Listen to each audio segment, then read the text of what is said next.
Finley Mclear, the sophomore from Miami of Ohio and Great Britain, has a lot of run left in him. I think Charlie Hunter might run out of real estate at the wire. It could be Hunter.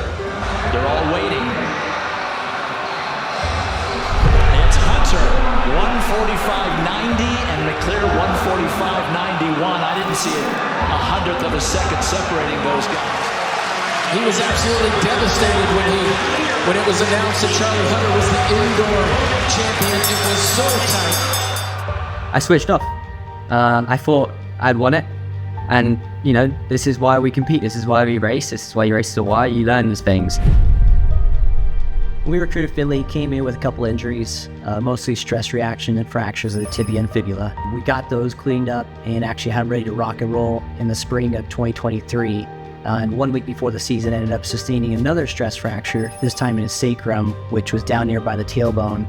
And ended up being pretty significant because he had to miss 4 months, as well as was on crutches for 8 weeks, and basically kind of ended the whole year. Coming off a sacrum fracture where you're out for 3 months, you're on crutches for 8 weeks. It puts perspective. You have time away from the sport to really think about what you're doing in your life, what you want from it, how you're going to achieve that, and you don't really fully get to test yourself in all circumstances if you go through life on easy mode. You know, if everything's sad as you want to play, realistically you're never going to be actually see what you're capable of achieving or see what you're not doing correct. Having finished top 3 in the NCAA wasn't perfect. As always, there's little things that have popped up along the way, and most significantly was 10 days before the NCAA Championships, ended up getting a stomach bug and was in the hospital till 3:30 in the morning, and actually was the reason why I didn't run the Big 12 final. It actually happened at the prelim.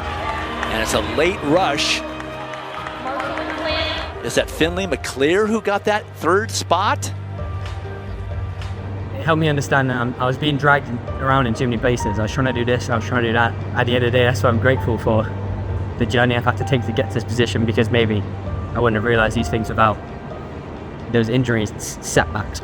The guy's been incredibly resilient, tough, never gave up. When I made the decision to transfer, I wanted to find a better setup, and I quickly realized that there's a lot of programs with good resources and good facilities out there. So it came back to the old, what coaches I trusted most. And Jeremy just put more enthusiasm in him than anyone else I'd met. 3, 2, 1, here we go, let's go. Get on it. Yeah, Finley's a unique guy to coach. He and I really had to figure out how to essentially change the entire training program to fit his body and his ability to be able to stay healthy. Well, as much as getting injured sucks, it's given us an extra year to gel together and figure out how we're working out with our relationship. And even better now, we've had a season of racing to understand how we gel within that stressful environment. So now we're in a better position to figure out what keeps me healthy, what keeps me consistent, what works, what doesn't. We've had time to experiment. I think when we look at Finley, he's a product of being able to handle multiple different sorts of training. But ultimately, I think the formula has become essentially never doing any one day making it a ton, but more so an accumulation over the course of days and weeks and ultimately years and months. A lot of people that I've raced in the NCAA system and also back home now, I want to get a one over. I want to prove that I can be the top tier, and I know I've always known the best version of myself is the best I can be. You know, we have it on our board circled 144 NCAA champ, and I think it's a goal that we want to put out there because ultimately that's why Finley came here. We're trying to figure out how to unlock that code, and the workouts we're going to be doing over the next few months are going to really take him that next level.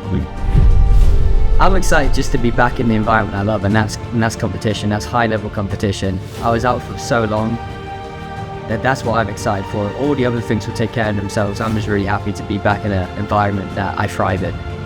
At the end of the day, I don't want to be known as the person who got second by 100th of a second. So there's the extra motivation to keep pushing. It's behind me. I've learned a lot from it, and I'll be better for it. And we'll see what happens. Is the men's 800 meters. He's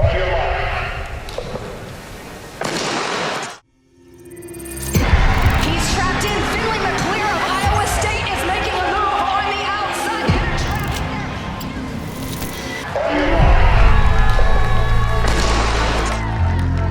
Had high expectations, but unfortunately came today and just was flat, not to my usual standard. So frustrating day overall. Some positives to take, and I think once the dust settles, I'll see some positives to take out of this and move forward from there.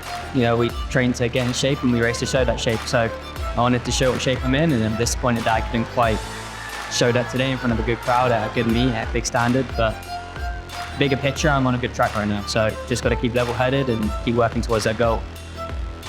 Coming off of an exciting indoor season, getting third in the NCAAs, I think he's a little disappointed on where he actually finished, but overall I thought he executed well, gave himself a chance with 100 to go to make his normal move, but just quite didn't have it yet. I think that's a lack of sharpening, and honestly we got to get back to the drawing board in terms of fitness and looking at how to be able to close better. You're watching the 2024 Big 12 Outdoor Track and Field Championships.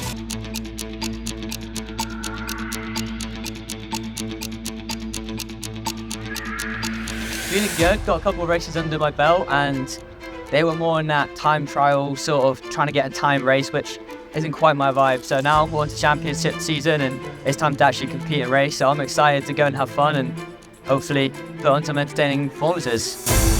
Next event on the track, first of 3 heats in the men's 800. They're on the collegiate and meet record.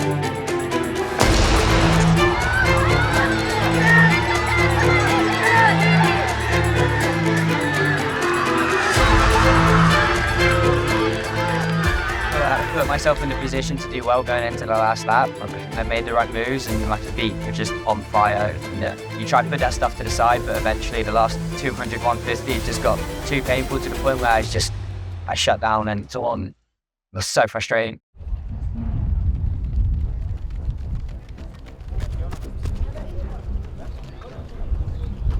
No game plan. Let it come to me naturally. Don't think, just run. On your marks.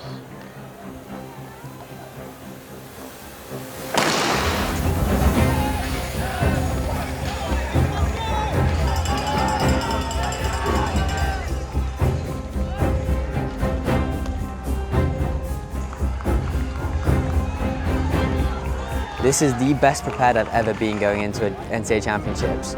Pretty much everyone else, I've had some sort of injury or an issue going on, and that's not to make excuses, that's just the reality of the situation I'm in.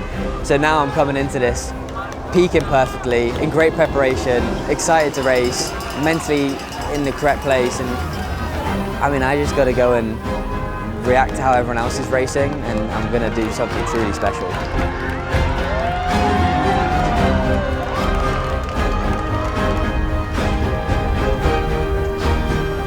That's the first time I've had fun in a race in a good 2 years, so that's a big positive for me.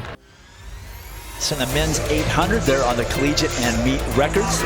Watch out for Finley Mclear as well of Iowa State, third in the 800-meter final indoors, so he's very familiar with this field. El Boucher trying to go wire to wire, but that's tough to do. So Shane Cohen wins it from the outside, 146.94 with Finley Mclear of Iowa State finishing second. I'm in amazing shape, I'm healthy, the two most important things. So no thoughts, no worries about what other people are going to do. Just focus on myself and execute in the same way, and it's going to be another fun day on Friday. From Iowa State, Finley Mclear. On your mark. I'm curious to see how quickly it goes out. We saw some pretty slow first 400s in Wednesday's qualifying. Conditions are ideal. It is Roden and Bizimana. 51.26 for the first 400. Honest, but not super fast. The whole pack is starting to push towards the front, but still no definitive move being made. 200 meters remaining, and Whitmar still in the middle of the pack where he was. He's going to have to go wide if he wants to get in position. He's trapped in. Finley Mclear of Iowa State is making a move on the outside. A bit of traffic there. Camden Marshall of Indiana goes down. Whitmar's just trying to navigate through the traffic. Look at this, but on the outside it is Cohen, Shane Cohen, who went wide. It's Cohen holding off Whitmar's at the finish. Shane Cohen.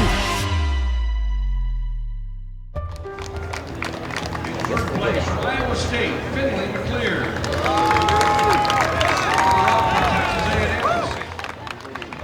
All I'm thinking back to right now is 3 years ago, the same moment I kind of quit on the last 20 meters, and I ended up 4th, and I just remember standing outside the track in the cemetery there, just emotional and frustrated because I put so much stock into winning this. I've matured so much from that point, and I'm grateful for everything that I've been through, all the injuries and all the setbacks and all the time away from the sport. It's just allowed me to grow so much. And I know, although this sucks now, although I'm frustrated with the fact I couldn't just be patient and maybe at least get 2nd and maybe 1st, coming off to this, I'll be a lot better off. Going into the Olympic trials, I'll be so much better off, and beyond that, it's really going to be special. I'm really timing it right, and I think the age I've got now is really going to carry me through this heavy period of competition. Grateful that we've got a big team out of here. I can go and support the rest of the boys that are competing today. I can go and support the girls who are competing tomorrow, and I can really just enjoy this last NCAA trip in a fantastic stadium with a fantastic team and great people that have really helped me get back to allowing myself to be me. And I know I'll be ready to go again for the trials in arguably the hardest country to make, and I'm really excited to prove that I can be on the best team in the world.